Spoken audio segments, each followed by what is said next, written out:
Good morning. Today we discuss Aristotle classification. This topic lie on a chapter number 2, biological classification. Aristotle classification. Aristotle classification is firstly scientific basis. First classification is based on scientific basis पर classification, जो भी particular Aristotle का जो भी first class या जो भी classification दिए गए उसमें सबसे फर्स्ट साइंटिफिक बेसिस है वो रखा गया। इसके बाद नेक्स्ट अगर हम लोग बात करते हैं एरिस्टोटल ने जितने भी पर्टिकुलर लिविंग ऑर्गेनिज्म है उनको क्लासिफाई किया plant and animals.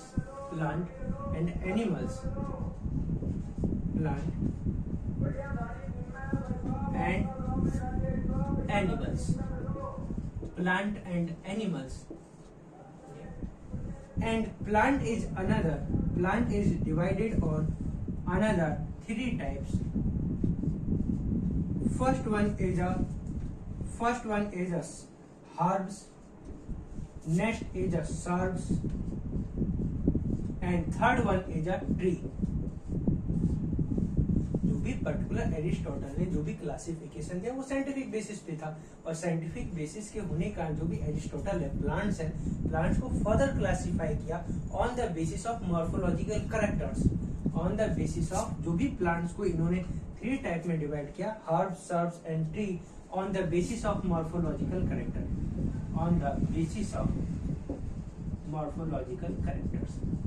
And morphological characters, जो भी मॉर्फोलॉजिकल मीन्स क्या है, जो भी आपको सामने से दिखाई दे वो कैरेक्टर जो पर्टिकुलर फिजिकली सीन, ठीक, उसे आप क्या मॉर्फोलॉजिकल कैरेक्टर्स कहते हो।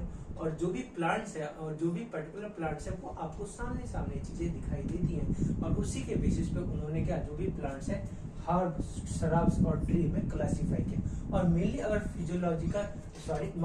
मॉर्फोलॉजिकल कैरेक्टर्स है अगर हमने उनको कंसीडर किया तो उसमें भी पर्टिकुलर मॉर्फोलॉजिकल कैरेक्टर की बात करें तो स्टेम है, उसको पर्टिकुलर इंक्लूड किया गया स्टेम को। स्टेम लेंथ है उसी के बेसिस पे जो भी प्लांट है हर्ब, श्रब और ट्री में डिवाइड किया गया। ठीक, नेक्स्ट अगर हम कंप्लीट करें आगे इसी प्लांट को हम डिटेल में हम देखने वाले हैं। नेक्स्ट हम प्लांट्स को देखने वाले हैं। First one is herbs. जो भी इन हर्ब्स में अगर आप स्टेम देखने वाले हैं तो पर्टिकुलर स्टेम है वो अब्सेंट होती है, अगर अब्सेंट होती है तो वो टेंड्रिल होती है, बहुत नाजुक होती है। क्या होती है? टेंड्रिल होती है। सेकंड, कलर की बात करें तो ग्रीन कलर होती है। क्या है? ग्रीन कलर होती है। और मोस्टली अगर हर्ब्स की हम बात करें जो भी इनका लाइफ टाइम होता है, लाइफ टाइम है वो लगभग 1 से लेके 3 मंथ तक आपको देखने को मिलती है। बहुत कॉमन सी बात करें तो अगर जितनी भी आपकी हर्ब्स है, जो भी वेजिटेबल्स में जो भी हर्ब्स होती हैं, जैसे कोरिएंडर है, मिंट है, स्पिनिच है, ये सारे एग्जांपल्स आपके हर्ब्स में आते हैं। और पर्टिकुलर इसके एग्जांपल्स है मिंट है, स्पिनिच है,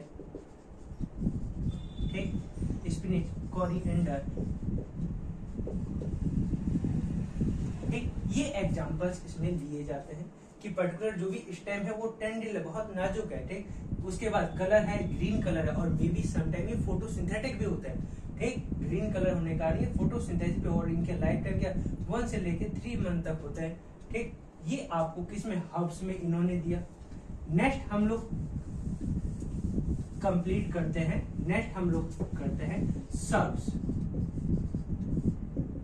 श्रब्स। नेक्स्ट क्लासिफाई किया श्रब्स।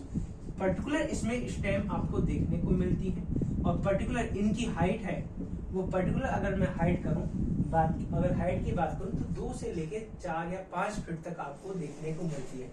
2 से लेके 2 से लेके 5 फीट ज्यादा 4 फीट के समथिंग आपको देखने को मिलती है। और ये पटली एक बूसी शेप स्ट्रक्चर आपको फॉर्म करके दे देती है। मतलब जो भी सर्प्स होंगे वो आपको बूसी शेप आपको देखने को मिलती है। बूसी से मतलब झाड़ी के रूप में, ठीक, इसमें आपको देखने को मिलती है। पर्टिकुलर जो भी स्टेम कलर की बात करूं तो स्टेम कलर ग्रीन कलर से ब्राउन कलर आपको होते हुए दिखाई देगा। ग्रीन से ब्राउन कलर आपको दिखाई होते हुए देगा। और ये पर्टिकुलर फीचर्स आपको सर्प्स में देखने को मिलते हैं। और इनकी भी लाइफ टाइम अगर मैं बात करूं, इनका लाइफ टाइम 3 मंथ से लेकर 6 मंथ तक आपको देखने को मिलता है। और मेन चीज ये है कि जो भी स्टेम है उसमें आपका ट्रंक का फॉर्मेशन नहीं होता, ठीक, पर्टिकुलर जो भी ट्रंक है उसका फॉर्मेशन नहीं होता, ठीक, ट्रंक का फॉर्मेशन नहीं होता। और पर्टिकुलर सब हर्ब्स है उसमें तो हम बात ही नहीं कर सकते क्योंकि हर्ब्स उनका वैसे ही ट्रेंडेड है, ठीक। तो इस पर्टिकुलर बेसिस पे आपको ये चीजें देखने को मिलती है, ठीक। बूसी शेप, ये स्पेलिंग गलत है बूसी की, ठीक, बूसी शेप आपको देखने को मिलती है, ठीक। चले आगे, ये आपके सर्ब्स मैंने कंप्लीट करा है। इसके बाद नेक्स्ट अगर मैं बात करूं ट्रीज, ठीक, ट्रीज की अगर हम बात करें तो ट्रीज आपको ऐसे देखने को मिलते हैं, ठीक। और पर्टिकुलर जो यहाँ से लेके यहाँ तक वाला जो पार्ट है वो आप स्टेम बोलोगे। और पर्टिकुलर हम स्टेम की बात करें तो यहाँ पे स्टेम क्या होगा, थिक होगा। स्टेम क्या होगा, थिक होगा, लार्ज साइज में आपको देखने को मिलेगा, ठीक। और फर्स्ट जो भी ट्रंक फॉर्मेशन आपको देखने को मिलेगा, ट्रंक है वो ट्रंक फॉर्मेशन देखने को मिलेगा। और यही पूरे एंटायर प्लांट को ये स्टेम है वो सपोर्ट करने वाला है। फॉर एंकरिंग, खड़े रहने के लिए सपोर्ट करता है। चले आगे की बात करें, अगर कलर्स की बात करें तो ये आपको डार्क ब्राउन कलर दिखाई देगा, या डार्क ब्राउन कलर आपको दिखाई देगा, ठीक। ये मोस्टली आपके फोटोसिंथेसिस होने का तो कोई चांस नहीं होता है। और ये आपके ऐसे ट्री, जितने भी आपके हैवी ट्री होते हैं उसमें आपको देखने को मिलेगा, जैसे नीम हो गया, पीपल हो गया, ठीक, बनियान ट्री हो गया, फिकस हो गया, ऐसे मैंगो हो गया, ऐसे आपके जितने भी पेड़ आपको ट्रीज देखने को मिलेंगे वो सारे एग्जांपल इसमें आ गए हैं। मेनली स्टेम के बेसिस पे एरिस्टोटल उन्होंने क्लासिफाई किया। तो आपने हर्ब्स में देखा, सर्ब्स में देखा, ट्री में देखा। हर्ब्स में आपने क्या स्टेम है पर्टिकुलर वो टेंड्रिल टाइप की है, ठीक। सेकेंड आपने सर्ब्स देखा तो उसमें जो भी स्टेम है वो आपकी एक ग्रीन कलर से आपके ब्राउन कलर में आपके फॉर्म होते हुए दिखाई देती थी। और नेक्स्ट अगर हम बात करें जो भी ट्री है वहां पे आपको स्टेम देखने को मिलेगा, बकायदा बहुत अच्छी थिक है, लार्ज है और ट्रंक फॉर्मेशन होते हुए दिखाई देगा। और वो क्या डार्क ब्राउन कलर में आपको देखने को मिलती है। फर्स्टली जो भी एरिस्टोटल ने जो भी क्लासिफाई किया प्लांट्स को on the basis of morphological character, और उन्होंने स्टेम को लेते हुए आपकी बात की थी। स्टेम थिकनेस और स्टेम हाइट के बेसिस पर उन्होंने क्लासिफाई किया, और वो मैंने आपको बहुत अच्छे से बता दिया। चले आगे, नेक्स्ट हम बात करते हैं एरिस्टोटल है, उन्होंने एनिमेलिया को कंसीडर किया।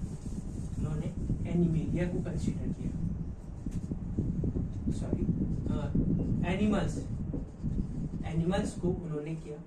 एनिमल्स को entire on the basis of red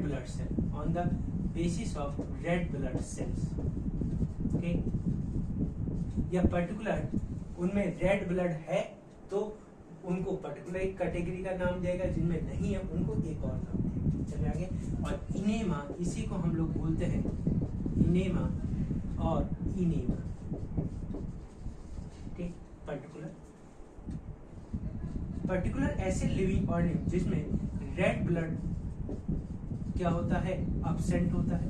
और अगर मैं इनके एग्जांपल्स की बात करूं तो जितने भी इनवर्टिब्रेट्स होते हैं, जितने भी आपके इनवर्टिब्रेट्स होते हैं वो आपको देखने को मिलेंगे। जैसे अगर मैं बात करूं तो आपके जो भी हैं कॉकरोच हो गया, कॉकरोच के बाद अगर मैं बात करूं आगे तो आपके इंसेक्ट्स हो गए, हाउस फ्लाई हो गए, ठीक, इंसेक्ट्स हो गए, स्पाइडर्स हो गए। ये सारे एग्जांपल्स आपको इनवर्टिब्रेट्स में आपको देखने को मिलते हैं। अगर नेक्स्ट अगर मैं बात करूँ इनेमा, इनेमा में आपकी क्या है, जो भी पर्टिकुलर ऐसे लिविंग ऑर्गेनिज्म, ऐसे एनिमल्स जिनमें रेड ब्लड है वो क्या प्रेजेंट हो, और ये आपको रेड ब्लड किसके कारण आपको देखने को मिलेगा, आरबीसीज की वजह से देखने को मिलेगा। और ये जितने भी एग्जांपल हैं वर्टिब्रेट्स, क्या है, वर्टिब्रेट्स, वर्टिब्रेट्स, इनवर्टिब्रेट्स और वर्टिब्रेट्स में आपको देखने को मिलेंगे, जैसे रेप्टाइल्स हो गए, मोलस्का हो गए, ठीक। उसके बाद हम बात करते हैं, ऐसे आपके एग्जांपल्स देखने को मिलेंगे।